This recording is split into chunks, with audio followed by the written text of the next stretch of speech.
आजादी पाने को है। कहानी आजादी से कुछ समय पहले की।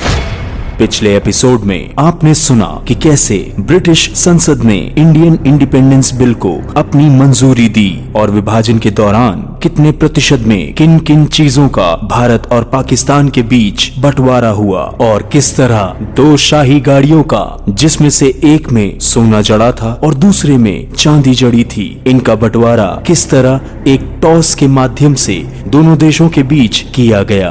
अब आगे एपिसोड 4। अगस्त का महीना शुरू हो चुका था। पूरे देश में आजादी का रंग जमने लगा था। 4 अगस्त को मुंबई के ताजमहल होटल ने अपनी छत पर भारत देश का तिरंगा लहराने का फैसला किया और इसी तारीख से होटल ने ये रिकॉर्ड बजाना बंद कर दिया, गॉड सेव द किंग। 7 अगस्त, जिन्ना आज दिल्ली को हमेशा हमेशा के लिए अलविदा कहकर कराची के लिए रवाना हो रहे थे। उन्होंने 10 औरंगजेब रोड के अपने घर की अलमारी से कुछ जरूरी कागजात निकाले और दोपहर 12:25 पर पालम एयरपोर्ट के लिए निकल पड़े। माउंटबेटन ने जाते जाते जिन्ना को 2 गिफ्ट दिए, अपना एडीसी एहसान अली और एक रोल्स रॉयस कार। वाइसरॉय ने जिन्ना को कराची भेजने के लिए अपना स्पेशल डीसी एयरक्राफ्ट भी दिया। विमान की आखिरी सीढ़ी पर जिन्ना ने दिल्ली को निहारा, आसमान की तरफ देखा और अपने एडीसी सैयद एहसान अली से कहा,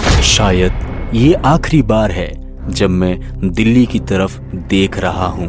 वरिष्ठ पत्रकारों के मुताबिक जब इन्होंने हिंदुस्तान को अलविदा कहा तो बहुत कम लोग इनको विदा करने पहुँचे थे, लेकिन जैसे ही ये कराची हवाई अड्डे पर पहुँचे तो लगभग पूरा हवाई अड्डा और उसके आसपास का इलाका लोगों से भरा हुआ था इनके स्वागत में। यहाँ जिन्ना कराची के लिए निकले और वहाँ गांधी जी कोलकाता के लिए निकल पड़े। कराची पहुँचने पर जब जिन्ना नए गवर्नर जनरल के तौर पर अपने नए नवेले गवर्नमेंट हाउस की सीढ़ियों पर चढ़ रहे थे, तब उन्होंने अपने एडीसी सैयद एहसान अली से मुस्कुराते हुए कहा, सैयद, आज मैं बहुत खुश हूँ। मैंने कभी नहीं सोचा था कि मैं अपने जीते जी पाकिस्तान देख पाऊंगा। यहाँ जिन्ना खुश थे। नई दिल्ली के एक बंगले में रेडक्लिफ बंटवारे का एक ढांचा तैयार करने में जुटे हुए थे। उन्हें जो डेडलाइन मिली थी उसमें सिर्फ 72 घंटों का वक्त बचा था, यानी कुल मिलाकर सिर्फ 3 दिन। अंग्रेजी हुकूमत ने इस दिन के लिए काफी बड़ा जश्न मनाने की तैयारी की थी। माउंटबेटन नहीं चाहते थे कि किसी भी सूरत में बंटवारे का प्लान दोनों देशों के स्वतंत्रता समारोह से पहले बाहर आए। रेडक्लिफ की रिपोर्ट बनकर तैयार हो चुकी थी। 13 अगस्त की सुबह उनके एक सहयोगी आईसीएस अधिकारी ने उसे भूरे रंग के 2 लिफाफों में वाइसरॉय हाउस पहुंचा दिया।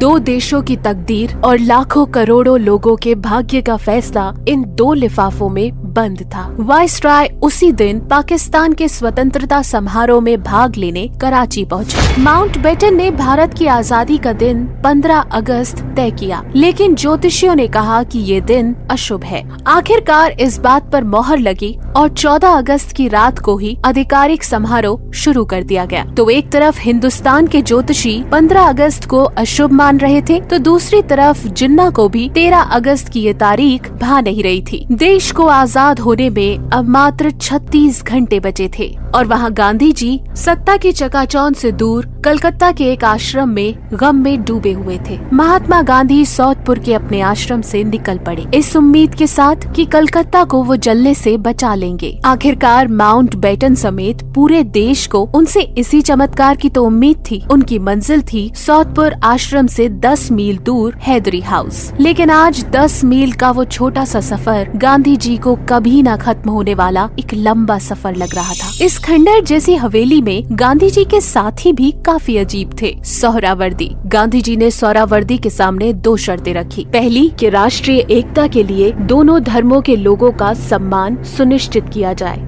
और दूसरा कि वो गांधी के साथ कोलकाता की एक झुग्गी में रहे। सोहरावर्दी गांधी की ये दोनों शर्तें मानने के लिए तैयार हो गए। गांधी जी के इस फैसले पर पटेल जी ने उन्हें एक चिट्ठी लिखी। उन्होंने लिखा, आप ऐसी जगह रहने के लिए चले गए जो किसी बूचड़ खाने से कम नहीं है, और साथी भी आपने कैसा चुना, सोहरावर्दी। अब सुनते हैं बनारस हिंदू यूनिवर्सिटी से प्रोफेसर ए गंगाधरन को। नमस्कार, मैं professor A Gangadharan history department में बनारस हिंदू यूनिवर्सिटी में कार्यरत हूँ और इसी एपिसोड के माध्यम से आज हम लोग सुनते हैं इंडिपेंडेंस के कुछ समय के पहले जो जो घटनाएं घटित हुई हैं। बंटवारा हम लोग जानते हैं पॉलिटिकल क्वेश्चन बन गया है। कुछ लोगों ने रिलीजियस परिप्रेक्ष्य में देख रहे थे और कुछ लोग अपने पर्सनल इंटरेस्ट के रूप से। जो भी हो, हम लोग देखते हैं कुछ लोगों का काफी इंटरेस्ट है, कुछ लोग ने उसी में कोई ध्यान नहीं दिया है। इसी रीति से हम लोग देखते हैं जब जिन्ना दिल्ली से कराची के लिए रवाना होने समय है, उनको यहाँ पे विदा देने के लिए भी ज्यादा लोग नहीं थे, क्योंकि जो लोग जाने वाले थे ऑलरेडी वहाँ से जा चुके हैं। दूसरी बात है, कराची से उनको स्वागत करने के लिए काफी लोग थे, इसलिए उनको एयरपोर्ट में विशेष रूप से उनको स्वागत किए।